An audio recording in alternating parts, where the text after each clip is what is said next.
नमस्कार, स्वागत है आप सभी का द इकोनॉमिस्ट में। तो कैसे हैं आप सब? आशा करता हूं कि आप सब बढ़िया हैं। तो चलिए शुरुआत करते हैं लेक्चर की। तो अभी हम बात करने जा रहे हैं startup India seed fund scheme के बारे में, जिसको कि हाल ही में लॉन्च किया गया है भारत सरकार के द्वारा। तो किसने लॉन्च किया उसके बारे में जानेंगे।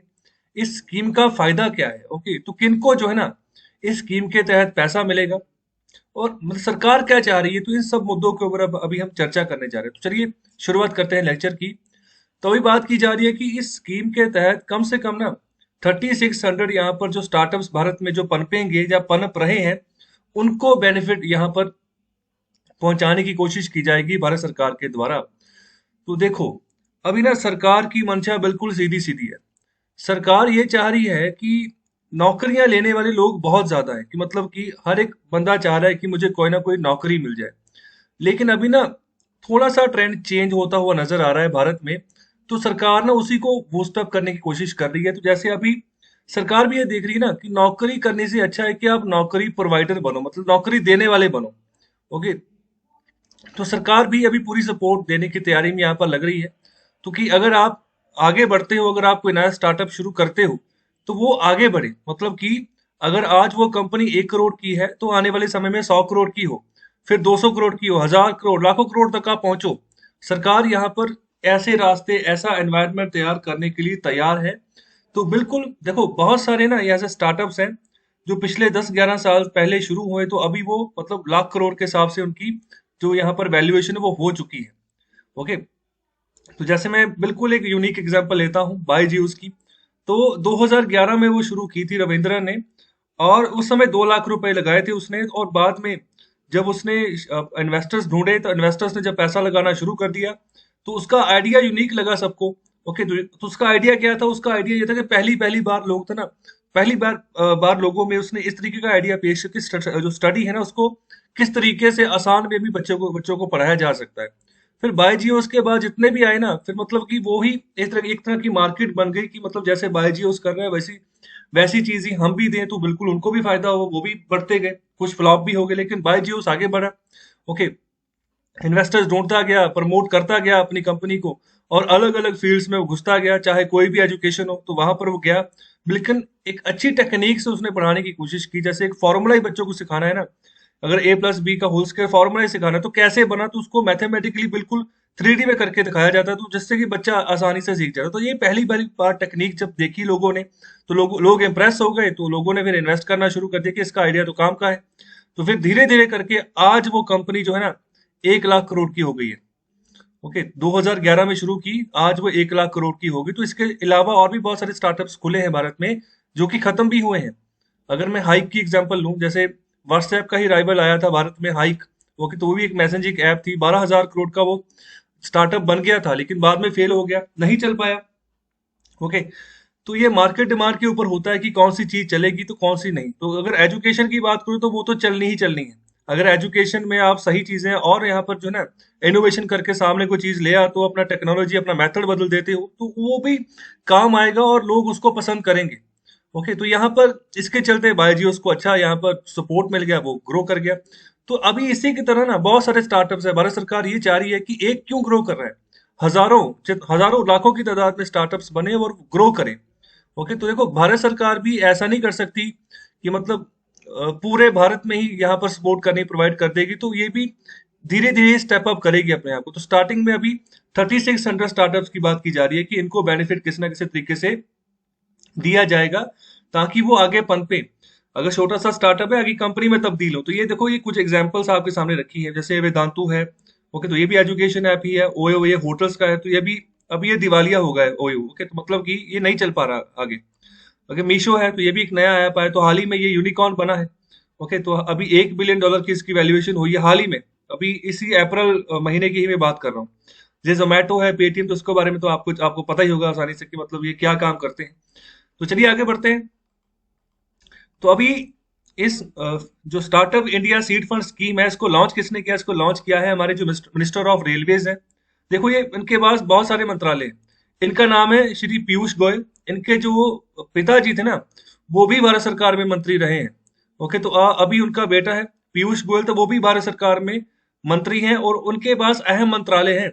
ओके, बीजेपी की ओर से कौन कौन से मंत्रालय हैं? सबसे पहला जो प्रोमिनेंट मंत्रालय है रेलवे को इनके पास है, ministry of commerce and industry इनके पास है, मिनिस्ट्री ऑफ कंज्यूमर अफेयर्स इनके पास है, ministry of food and public distribution वो इनके पास है। ओके, तो ये सभी मंत्रालय यही संभाल रहे हैं। ओके, तो अभी इन्हीं के द्वारा इस स्कीम को लॉन्च किया गया जिसका नाम है startup India seed fund scheme.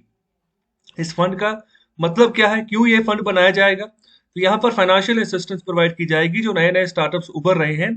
तो अगर वो अच्छा यहाँ पर कंसेप्ट लेकर आ रहे हैं तो उसको प्रूव कर रहे हैं अच्छे से कि हमारा कंसेप्ट काम करेगा, या फिर एक प्रोटोटाइप डेवलपमेंट अपने कंसेप्ट की दे रहे हैं। ओके, तो उनको यहाँ पर सपोर्ट किया जाएगा। ओके, अगर वो अपना प्रोडक्ट ट्रायल लेकर आ रहे हैं कि हमारा प्रोडक्ट ऐसे काम करता है, हमें ये फलाना फलाना प्रोडक्ट बना रहे हैं, तो आने वाले समय में मार्केट में इसकी ऐसी डिमांड हो सकती है, ये काम करेगा, चलेगा, मार्केट में हमने एंट्री करनी है, कमर्शियलाइजेशन करना है अपने प्रोडक्ट का। तो अभी इन्हीं सभी मुद्दों के ऊपर भारत सरकार फोकस करेगी, पैसा देगी कि आप आगे बढ़ो।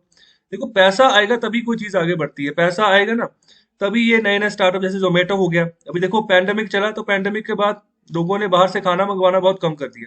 अब दोबारा से वो पैसा जो है ना इकट्ठा कर रहा है मार्केट से जोमेटो, वो फिर दोबारा एडवर्टीजमेंट के ऊपर लगा रहा है कि लोगों को भूल ना जाए कहीं अब। ओके, जैसे जो बॉलीवुड के सितारे होते हैं ना, वो भी कोई ना कोई एड फिल्म करते रहते हैं कि मतलब वो इसलिए करते हैं कि लोग हमें भूल ना जाए।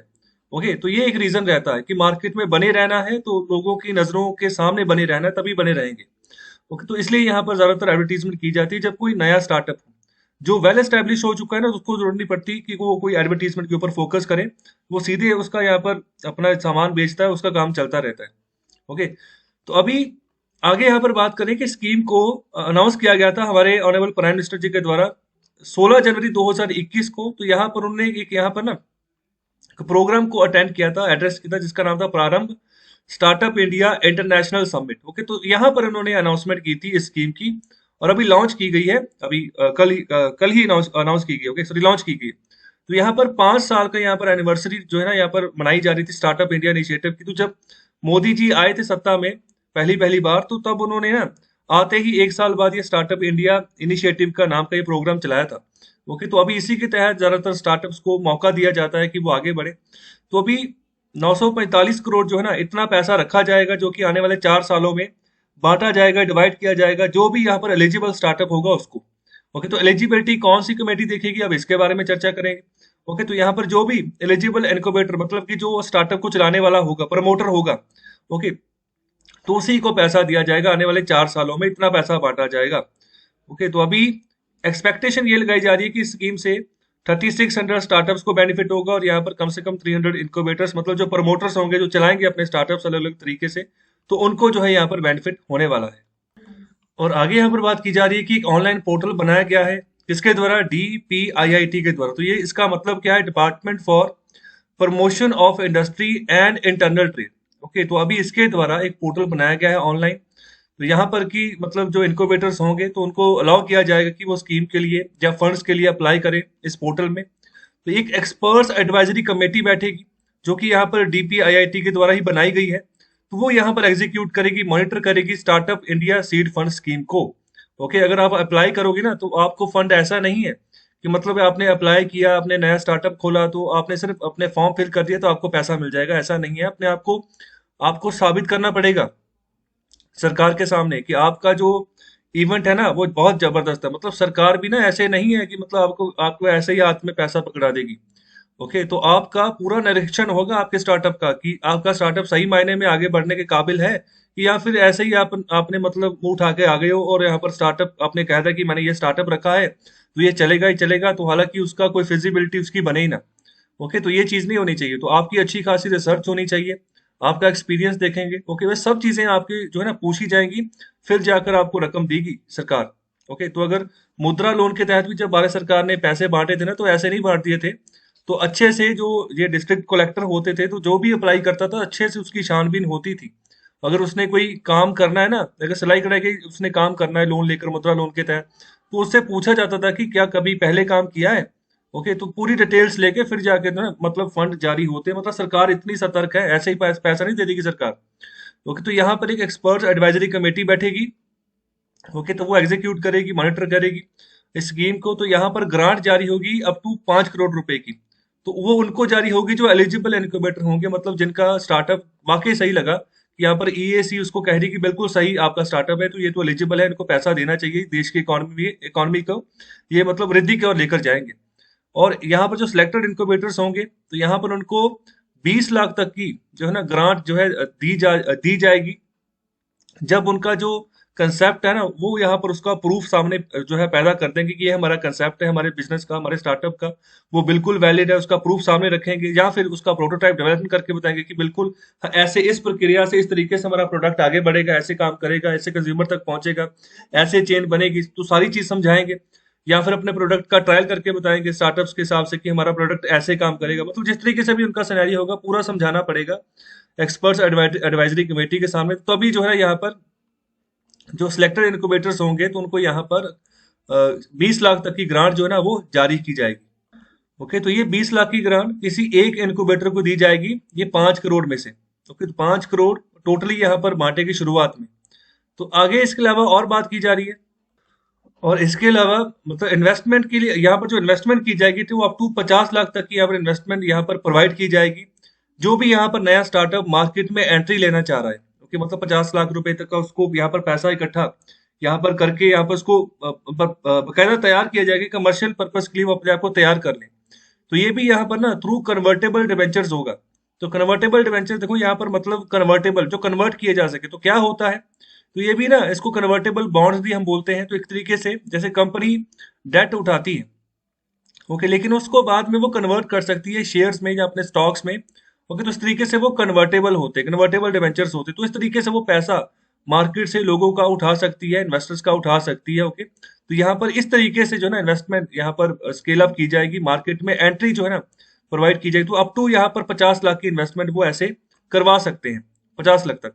इसके अलावा और भी जो डिटेल्ड गाइडलाइंस है वो यहाँ पर दी गई है इस पोर्टल के ऊपर www.startupindia.gov.in। तो यहाँ पर और भी डिटेल्ड गाइडलाइंस है जिसके तहत जो कि आपको आगे परस्यू करना होगा। ओके, और आखिर में यहाँ पर बात की जा रही है कि जो अच्छे स्टार्टअप्स होंगे ना, तो अगर उनको अर्ली स्टेज में सपोर्ट मिल जाती है सरकार की, तो आने वाले समय में बहुत बड़े पैमाने पर वो एम्प्लॉयमेंट अपॉर्चुनिटीज क्रिएट करेंगे।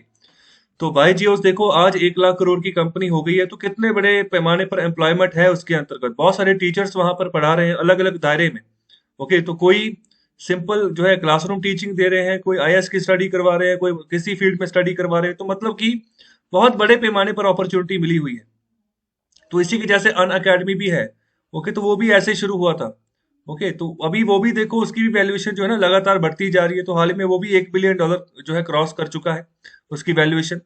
तो अभी बहुत सारे टीचर्स वहां पर भी पढ़ा रहे हैं। तो मतलब अगर शुरुआत में किसी स्टार्टअप को सपोर्ट मिल जाती है तो आगे बढ़ जाता है, तो आने वाले समय में नौकरियां के चांसेस जो है ना काफी बढ़ेंगे। मतलब अभी जिन्होंने ये स्टार्टअप शुरू किया तो उनको नौकरी करने की जरूरत नहीं है, उनके अंतर्गत लोग काम करेंगे। तो ये यहाँ पर सोच ना बनाई जा रही है, और भारत सरकार भी बखूबी यहाँ पर इसका समर्थन कर रही है।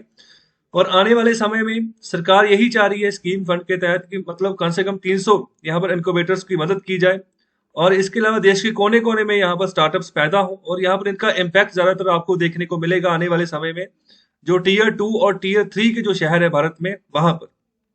तो टीयर 2 टीयर 3 बहुत बार बता चुका हूँ कि इनकी कैसे यहाँ पर जो है ना टीयर 2 टीयर 3 का हम टैग देते हैं शहरों को। तो जो तो यहाँ पर जिसकी आबादी 1 लाख से ज्यादा उसको टीयर 1 का कैटेगरी मिलता है, जिसकी 50,000 से 1 लाख के बीच में आबादी उसको टीयर 2 की कैटेगरी मिलती है, और जिनकी आबादी 20,000 से 50,000 के बीच में हो उनको टीयर 3 की कैटेगरी में रखा जाता है। तो देखो जो छोटे शहर है ना, तो वहां पर अच्छा खासा सरकार यहाँ पर नियंत्रण बनाना चाह रही है कि यहाँ से स्टार्टअप्स निकले वो और आगे बढ़े और देश की तरक्की में योगदान दें। तो कैसा लगा आपको लेक्चर? तो अपना फीडबैक मुझे जरूर दें, शेयर करें इस लेक्चर को ज्यादा से ज्यादा, लाइक करें, चैनल को सब्सक्राइब करें। बहुत बहुत शुक्रिया, धन्यवाद।